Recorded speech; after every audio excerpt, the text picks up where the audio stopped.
Hello बच्चों। I hope आप सबके क्लास 11th की अपनी तैयारी बहुत अच्छी चल रही होगी। जैसा कि आप सब जानते हैं कि अगले महीने से आपके फाइनल एग्ज़ाम्स 11th के स्टार्ट होने वाले हैं, तो बहुत जमकर रिवीजन करना है और आई होप कि आप हमारे इन वीडियो लेक्चर से अच्छे से अपना रिवीजन कर रहे होंगे। आज बच्चों मैं आपको इकोनॉमिक्स का एक बहुत ही इंपॉर्टेंट चैप्टर रिवाइज करवाऊंगा जिसका नाम है सप्लाई। तो सर सप्लाई के अंदर हमें क्या क्या पढ़ना है? तो देखो बच्चों, सप्लाई का चैप्टर जो है इसको पढ़ने समझने के लिए मैंने आपको कहा था कि आप सबसे पहले अपने मन में ये सोचो कि हम एक प्रोड्यूसर हैं और सारी बातें प्रोड्यूसर बनकर हमें सोचनी पड़ेंगी। तो देखो, सबसे पहले हमने पढ़ा था कि सप्लाई का क्या मतलब होता है। तो सप्लाई का मतलब है कि प्रोड्यूसर जितनी भी क्वांटिटी बेचना चाहता है और जितनी वो बेच सकता है, यानी विलिंग एंड एबल दोनों मिलाकर होता है सप्लाई। अब सप्लाई को कौन कौन से फैक्टर्स अफेक्ट करते हैं ये हमने पढ़े थे, तो आपको इनको बेसिक तरह से बस याद रखना है। पहला फैक्टर जो सप्लाई को अफेक्ट करता है वो होता है प्राइस ऑफ द कमोडिटी। अब देखो, इसका सिंपल मतलब ये है कि अगर प्राइस बढ़ता है किसी भी प्रोडक्ट का तो प्रोड्यूसर उसकी सप्लाई को भी बढ़ाना चाहता है। तो इसका मतलब इन दोनों के बीच में है डायरेक्ट रिलेशन। दूसरा फैक्टर होता है प्राइस ऑफ रिलेटेड गुड, यानी कि प्राइस ऑफ कॉम्पिटिटिव गुड। अब कॉम्पिटिटिव गुड किसे कहते हैं? मैंने आपको बताया था कि अगर प्रोड्यूसर दो गुड्स बनाता है, लेट्स से शर्ट और जीन्स, तो शर्ट और जीन्स आपस में कॉम्पिटिटिव गुड्स हैं, ये मतलब है। अब अगर प्राइस शर्ट का बढ़ जाता है तो प्रोड्यूसर फिर शर्ट की सप्लाई बढ़ाएगा, उस वजह से जो जीन्स है, जीन्स उसकी सप्लाई कम हो जाती है। तो हम इस रिलेशन को, इसका मतलब ऐसे समझ सकते हैं कि अगर कॉम्पिटिटिव गुड का प्राइस बढ़ जाता है तो मेरे गुड कंसर्न की सप्लाई कम हो जाती है। तो यहाँ पर इन्वर्स रिलेशन हो गया। फिर तीसरा हमने पढ़ा था cost of factor of production, यानी कि खर्चा। अब अगर गुड्स को बनाने में कॉस्ट ज़्यादा आएगी तो प्रोड्यूसर सोचेगा यार सप्लाई कम करूं, तो कॉस्ट के बढ़ते ही सप्लाई कम हो जाती है। तो यहाँ पर हो गया इन्वर्स रिलेशन। चौथा फैक्टर होता है टेक्नोलॉजी। टेक्नोलॉजी के साथ कोई रिलेशन नहीं है, लेकिन टेक्नोलॉजी के लिए हम कहते हैं कि अगर एडवांस टेक्नोलॉजी प्रोड्यूसर यूज़ करेगा तो फिर कॉस्ट कम आएगी और उस वजह से वो सप्लाई ज़्यादा करेगा। लेकिन अगर वही ऑब्सोलीट टेक्नोलॉजी यूज़ करता है प्रोड्यूसर, बेकार टेक्नोलॉजी यूज़ करता है प्रोड्यूसर, तो फिर उसका खर्चा ज़्यादा आएगा और उस वजह से सप्लाई कम हो जाएगी। फिर हमने कुछ अदर फैक्टर्स भी पढ़े थे जो सप्लाई को अफेक्ट करते, जिसमें दो मेन फैक्टर्स थे, एक्साइज ड्यूटी और सब्सिडी। एक्साइज ड्यूटी का मतलब था बच्चों, जब सरकार प्रोडक्शन करने पर कोई टैक्स लगाती है उसको बोलते हैं एक्साइज ड्यूटी। अब अगर सरकार ज़्यादा टैक्स लगाएगी, ज़्यादा एक्साइज ड्यूटी होगी, तो प्रोड्यूसर सप्लाई कम करेगा। तो यानी कि ये हो गया इन्वर्स रिलेशन। लेकिन इसके विपरीत सब्सिडी, सब्सिडी होता है जब सरकार हमें कोई फाइनेंशियल असिस्टेंस देती है, मदद करती है।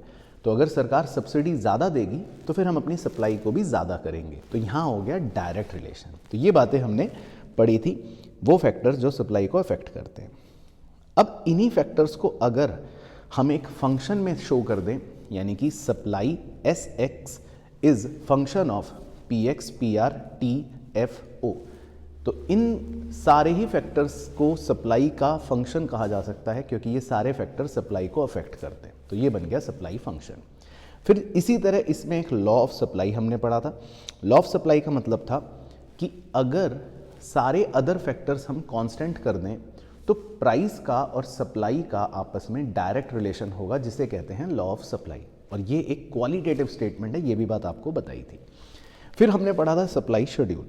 सप्लाई शेड्यूल जो होता है वो एक डायरेक्ट रिलेशन शो करता है प्राइस का और सप्लाई का, और इस टैबुलर रिलेशनशिप को हम कहते हैं सप्लाई शेड्यूल, जैसा कि आप यहाँ पर देख रहे हैं। फिर हम इस डायरेक्ट रिलेशन को एक कर्व पर शो कर सकते हैं, जिसको बोला जाता है graphical representation, and that is known as supply curve.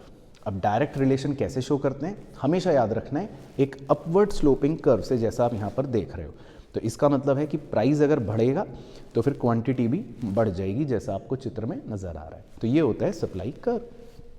So simple. फिर हमने बच्चों पढ़ा था सबसे इंपॉर्टेंट टॉपिक कि सप्लाई को अफेक्ट करने वाले बहुत सारे फैक्टर्स हैं, जैसे P X P R T F O. लेकिन सबसे इंपॉर्टेंट टॉपिक में ये बात हमने समझी थी कि अगर supply price of the good x की वजह से अफेक्ट होता है तब हम कहते हैं चेंज इन क्वांटिटी सप्लाइड, लेकिन अगर वो अदर फैक्टर्स की वजह से अफेक्ट होते हैं तब हम कहते हैं चेंज इन सप्लाई। अब चेंज इन क्वांटिटी सप्लाइड की बात करूं तो ये दो टाइप्स का होता है, एक्सपेंशन एंड कॉन्ट्रैक्शन। और चेंज इन सप्लाई की बात करूं उधर वाले की, ब्लू वाले की, तो वो भी दो टाइप का होता है, इंक्रीज और डिक्रीज। अब एक्सपेंशन का मतलब है कि प्राइस के बढ़ने की वजह से हमारी सप्लाई जो है वो क्या हो जाएगी, बढ़ जाएगी। तो इस सप्लाई के बढ़ने को कहते हैं एक्सपेंशन। जैसा कि हम यहाँ देख रहे हैं, प्राइस ऑफ गुड बढ़ा तो सप्लाई भी बढ़ गई। बाकी इसके डायग्राम को भी मैंने आपको बनवाया था, अगर आपको याद हो तो इस तरह का आपका डायग्राम रहता है जिसमें प्राइस के बढ़ते ही आपकी क्वांटिटी बढ़ जाती है, और इस मूवमेंट को बोलते हैं upward movement along supply curve, and that is known as expansion. इसी तरह होता है कॉन्ट्रैक्शन। कॉन्ट्रैक्शन के अंदर अगर आपको याद हो तो उसमें हमारा प्राइस कम हो जाता है, और प्राइस के कम होने से हमारी क्वांटिटी कम हो जाती है। जैसा कि आप शेड्यूल में देख रहे हैं, प्राइस कम हुआ और हमारी क्वांटिटी भी कम हो गई, तो इसको बोलते हैं कॉन्ट्रैक्शन। और कॉन्ट्रैक्शन का भी डायग्राम आपको बनवाया था जिसमें प्राइस के कम होते ही हमारी क्वांटिटी कम हो जाती है, और हमारे उस मूवमेंट को, ए से बी के मूवमेंट को बोलते हैं downward movement along supply curve. तो this is known as contraction. अच्छा, लेकिन अगर चेंज इन सप्लाई की बात करें जिसमें होता है इंक्रीज इन सप्लाई, तो इंक्रीज इन सप्लाई के बहुत सारे रीजंस होते हैं जिसकी वजह से सप्लाई बढ़ जाती है, लेकिन ध्यान रखना है इसमें प्राइस हमारा चेंज नहीं होता, प्राइस ऑफ द गुड वो सेम रहता है। ये देखो आपको शेड्यूल में भी लिखवाया था कि प्राइस जो है वो देखो कांस्टेंट है, वो सेम है 10 रुपये, वो नहीं चेंज होगा, लेकिन फिर भी क्वांटिटी बढ़ जाएगी, तो उसको बोलते हैं हम इंक्रीज इन सप्लाई। और इस केस में आपका सप्लाई कर्व ही राइट में शिफ्ट हो जाता है, जैसा आप इस चित्र में देख रहे हैं। लेकिन प्राइस पर अगर आप फोकस करें तो प्राइस कांस्टेंट रहता है, सिर्फ हमारा सप्लाई कर्व ही राइट में शिफ्ट हो जाता है। अब एग्जाम में आपको यही डायग्राम अच्छे से बनाने पड़ेंगे, इसकी प्रैक्टिस आपको करनी है।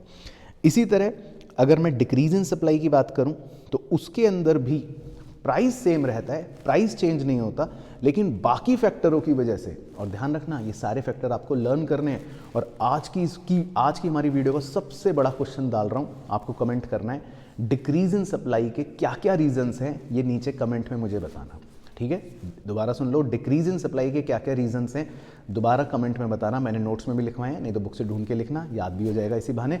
तो आपको बताना है डिक्रीज इन सप्लाई के रीजन। बाकी इसका डायग्राम कैसा होता है, सप्लाई कर्व लेफ्ट में शिफ्ट हो जाता है और प्राइस हमारा कांस्टेंट रहता है। तो ये हो गया डिक्रीज इन सप्लाई। अच्छा, फिर हमने पढ़ा था इसके बाद मार्केट सप्लाई। मार्केट सप्लाई बहुत सिंपल कॉन्सेप्ट था।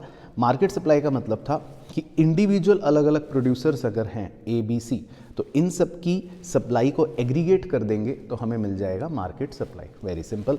और इसी तरह मार्केट सप्लाई कर्व भी होता है कि अलग अलग इंडिविजुअल्स के सप्लाई कर्व हैं ए बी सी के, और उसी को मिलाकर अगर हम हॉरिजॉन्टल समीशन कर देंगे तो बन जाएगा मार्केट का सप्लाई कर्व।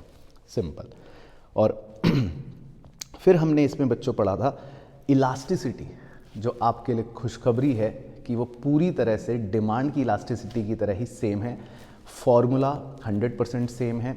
इलास्टिसिटी की डिग्रियां पांचों वो भी सारी सेम है, यानी कि परफेक्टली इनइलास्टिक मतलब 0, परफेक्टली इलास्टिक मतलब इन्फिनिटी, लेस देन इलास्टिक मतलब less than 1, more than elastic मतलब मोर देन 1, यूनिटरी इलास्टिक मतलब इक्वल टू 1।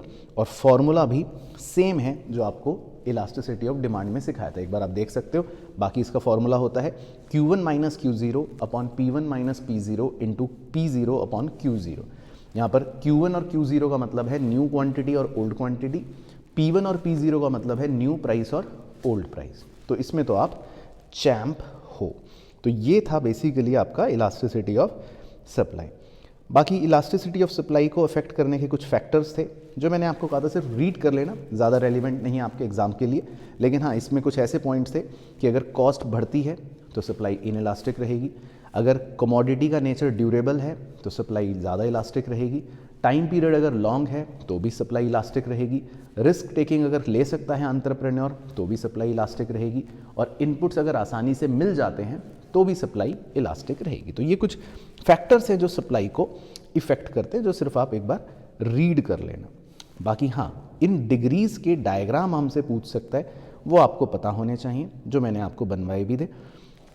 परफेक्टली इनइलास्टिक में सप्लाई कर्व होता है ऐसा वर्टिकल, परफेक्टली इलास्टिक में इन्फिनिटी में सप्लाई कर्व होता है बिल्कुल पैरेलल टू एक्स एक्सिस। अगर लेस देन 1 की बात करूं तो आपका सप्लाई कर्व होता है ऐसा स्टीपर, और अगर मोर देन 1 की बात करूं तो आपका सप्लाई कर्व होता है वैसा फ्लैटर। और अगर इक्वल टू 1 की बात करूं तो इक्वल टू 1 में आपका सप्लाई कर्व ना होगा फ्लैटर ना होगा स्टीपर, नॉर्मल सप्लाई कर्व होगा। तो आई होप बच्चों आपको पूरा का पूरा ये सप्लाई अच्छे से रिवाइज हो गया होगा। वीडियो पसंद आई है तो लाइक ज़रूर करना, अपने सभी दोस्तों के साथ शेयर करना और कमेंट करके जो मैंने आज का क्वेश्चन पूछा है उसको ज़रूर बताना। बाकी नेक्स्ट चैप्टर का रिवीजन करेंगे नेक्स्ट वीडियो में।